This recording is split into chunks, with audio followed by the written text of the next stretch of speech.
Okay, listen, we better hurry up and get this done because I've got a class coming in. All right, so Okay. I didn't have time for this thing today. I didn't want to bother this thing today, but I know you called me and you said you did this online thing, I get done. So let's get this out of the way. Okay, I appreciate it. So, listen, first of all, go ahead. You got a person laying there and, go ahead and check them out. What do you got? Well, I guess I would just do a head tilt, chin left. No, Hello? listen. Come on. You Okay, said you were prepared.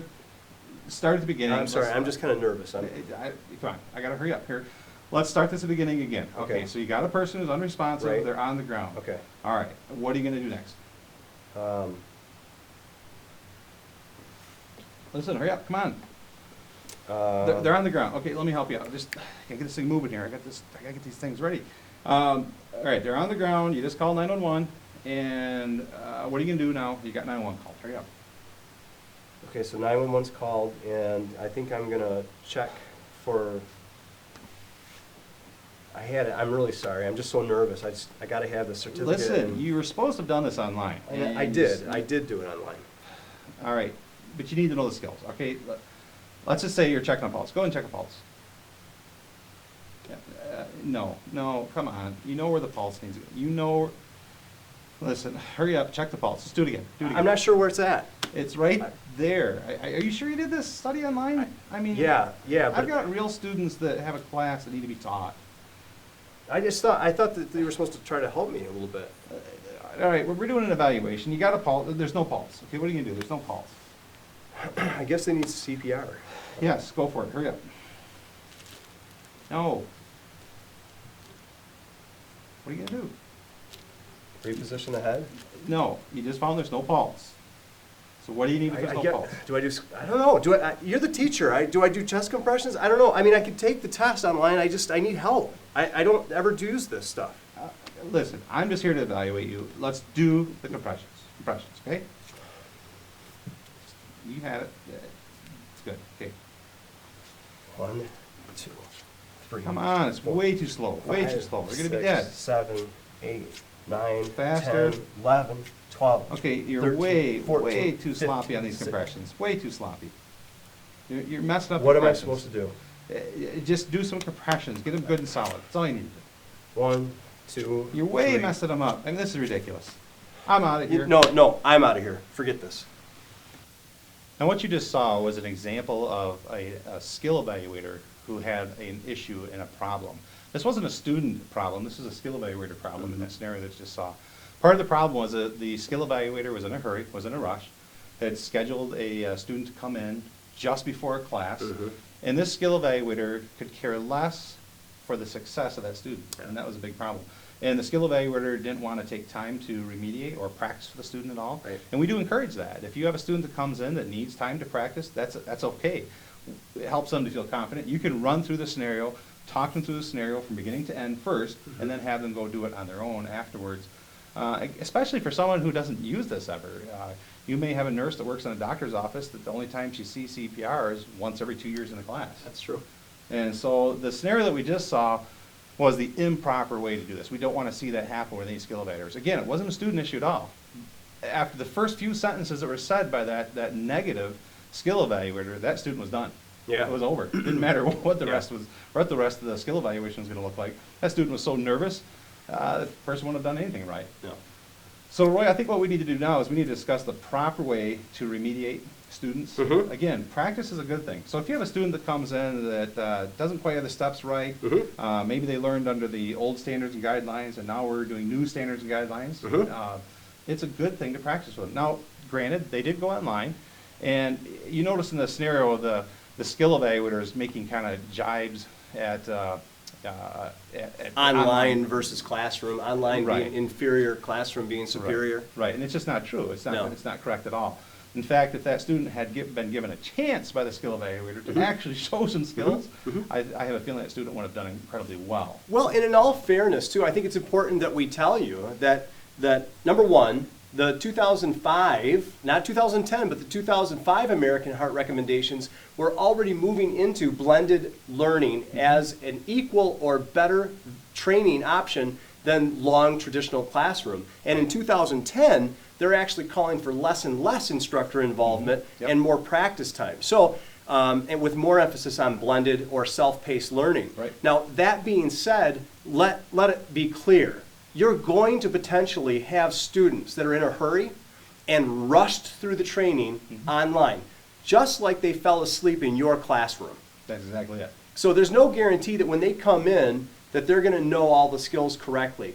There's no guarantee that if they stayed awake during the class or watched all the videos that they're going to have the short-term memory recall without practice to be able to do it flawlessly unless they do it all the time as part of their work or they're an educator. Exactly. I think what we need to do now, let's focus on some of the things that are very common that people do wrong. So like for example, let's go ahead and do some compressions for a moment here. And let's do them like, you might find someone who's, this is the first time they've ever taken CPR and they're coming in to do their skill eval. And so what's happening here in these compressions, you're seeing elbows bending like crazy. You're seeing the chest not really going down very well. You're seeing hands kind of bobbling around a little bit. Obviously in this situation, you don't want to tell the person, hey, come on, that's just all wrong. Well, that doesn't help them. What you need to do is say, oh, let me help you just a moment. I want to help you get these compressions so that they're going to be most effective. One thing we want to do is keep your elbows locked straight like this. Keep your shoulders over top of the person so it feels like your weight is falling on them. Let your body weight do the compressions. Keep your hands nice and firm like that, right directly in the center of the chest, and you're doing excellent compressions now. You want to go at least 2 inches deep on that adult, and you want to do at least 100 compressions a minute. And don't be afraid to give them an example. Exactly. Remember that the American Heart Association and International Liaison Committee on Resuscitation consensus guidelines is that whenever we do practice, remediation, we always give an example if the student needs it. Yeah. So don't be afraid to jump in Not a and problem. show them by example too. Right, and the other thing too is if, one of the issues that may happen too, you may have a student that comes in, like you said, may have been in a rush, didn't take as much time in the training as they needed to, and if you have your computer there, it's okay for the student to see some of the videos again, and it's okay to suggest a student to review some of those videos often. In fact, that's something we highly, highly encourage after the fact. We want students to come back to the website to be able to review the videos on a regular and frequent basis.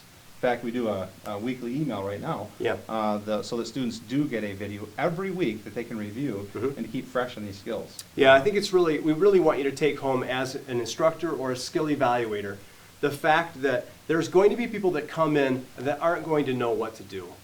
We do empower you as instructors and skill evaluators for pro trainings to make a judgment call. If the person just really doesn't know what they're doing and can't get it, they can't get the core skills, or you believe that they really do need to go back out, send them back out. We explain it to them that they have to know the stuff, they've got to pass the test prior to the skill evaluation, not the skill evaluation, and then go back and take the cognitive review and testing.